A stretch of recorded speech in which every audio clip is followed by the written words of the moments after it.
அஸ்ஸலாமு அலைக்கும். இன்றைக்கி இஃப்தார் சீரீஸில் கட்லட் உதிராமல் எப்படி செய்கிறதுன்னு பார்க்கலாமா? அதுக்கு ஒரு 1/4 கிலோ அளவுக்கு போன்லெஸ் சிக்கன் எடுத்திருக்கேன். அது ஒரு குக்கரில் சேர்த்துட்டு அது கொஞ்சமாக தண்ணி சேர்த்துட்டு ஒரு 1/2 டீஸ்பூன் இஞ்சி பூண்டு, கொஞ்சமாக உப்பு, மிளகுத்தூள் எல்லாமே சேர்த்து குக்கரில் ஒரு 2 விசில் வேக வச்சு எடுத்துக்கலாம்.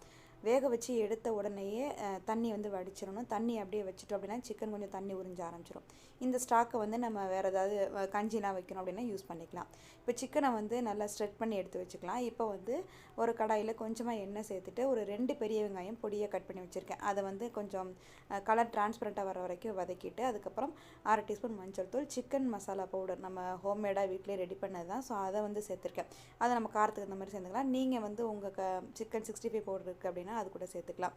இது கூட கொஞ்சமாக இஞ்சி பூண்டு சேர்த்து நல்லா வதக்கிட்டு அதுக்கப்புறம் லாஸ்ட்டாக கொஞ்சமாக மல்லி இலை சேர்த்துட்டு நம்ம வேக வச்சுருந்த சிக்கனை வந்து நல்லா பீஸ் அந்த மாதிரி ஸ்ட்ரெட் பண்ணி வச்சுக்கணும். அதை சேர்த்துட்டு அதுக்கப்புறம் ஒரு 2 உருளைக்கிழங்கு உப்பு சேர்த்து லைட்டாக வேக வச்சு எடுத்திருக்கேன். அதை நல்லா மசிச்சுட்டு இந்த மசாலாவோடு சேர்த்து நல்லா பிசைஞ்சு எடுத்துக்கலாம்.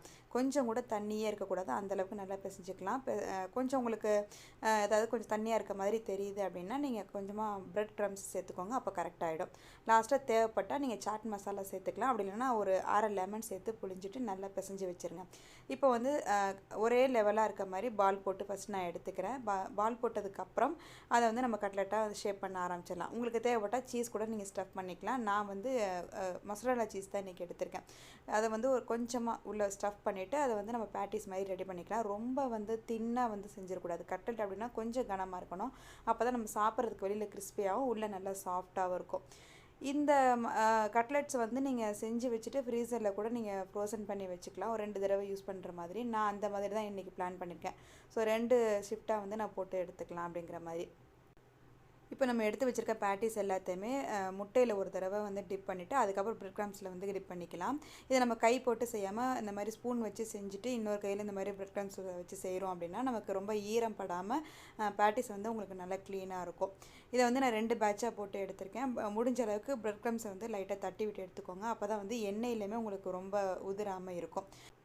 இப்போ கட்லெட் எல்லாத்தையுமே நம்ம பொரிக்க ஆரம்பிச்சிடலாம். எண்ணெயில் போடும்போது நம்ம மீடியம் ஹீட்டில் வச்சுக்கணும். ரொம்ப ஹை ஃப்ளேம் இருக்கக்கூடாது. போட்ட உடனேயே திருப்பி விடாமல் ஒரு 2 நிமிஷம் கழித்து திருப்பி விட்டீங்க அப்படின்னா கரெக்டாக உடையாமல் வரும். அவ்வளோதான், சூப்பரான மொறுன்னு சிக்கன் கட்லெட் ரெடி ஆயிடுச்சு. நீங்களே ட்ரை பண்ணி பார்த்துட்டு எப்படி இருந்துச்சுன்னு மறக்காமல் கமெண்ட் பண்ணுங்கள்.